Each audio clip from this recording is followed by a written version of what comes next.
Hi friends, నేను వీడియోలో అయితే రోజా పూలు అవైతే చూపించాను కదా. ఇదైతే కరివేపాకు చెట్టు చూడండి, బాగుంది కదా. పెద్ద పెద్ద ఆకులు అయితే కాస్తాయి, వాసన అయితే భలే అయితే వస్తుంది చూడండి. ఇదిగోండి, ఇక్కడైతే జామ చెట్టు అయితే ఉంది. మా చేసి అయితే కొనుక్కేయండి. ఇదైతే చూడండి, ఇదిగోండి, ఇదైతే చిన్నగా అయితే జామకాయ అయితే కాసింది. త్వరలో అయితే పీక్ అయితే చూపిస్తాను. ఇదిగోండి, చిన్న చెట్టుకే కాయ అయితే కాసింది, కనిపిస్తుందా చూడండి. ఇదిగోండి, ఇదైతే జామ చెట్టు. ఇది మా బళ్ళు అయితే ఇచ్చినారు. ఇదైతే తీసుకొచ్చి నాన్నాను, బాగా ఇగుసు అయితే వేస్తుంది. ఇదిగోండి, ఇదైతే నిమ్మ చెట్టు. ఇదిగోండి నిమ్మ చెట్టు.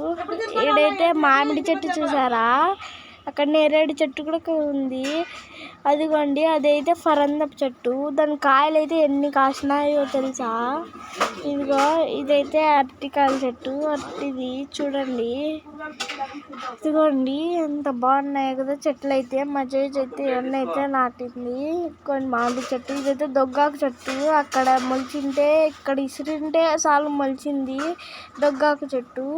కరివేపాకు చెట్టు కాడైతే మొలిచిండే, ఎత్త అన్ని పీకేసింది. అదిగోండి, ఫరందపు చెట్లు చూసారా ఎంత బాగున్నాయో కదా. అవన్నీ అయితే ఫరందపు చెట్లు చూడండి, బాగున్నాయి కదా. అవి అయితే తిని ఇత్తనాలు పాడేసింటేనే చెట్లు మొలిచినాయి. చెట్ల కాయలు కూడా కాస్తున్నాయి. అదిగోండి, అవి కూడా అట్లాంటివే తిని మొలిచినట్టు అయితే కలకంబరాల చెట్టు. మామిడి చెట్టు చూసారా. అదిగోండి, అయాన్ వ్లాగ్స్. ప్లీజ్ సబ్స్క్రైబ్ చేయండి, సపోర్ట్ చేయండి, లైక్ కొట్టండి, షేర్ చేయండి.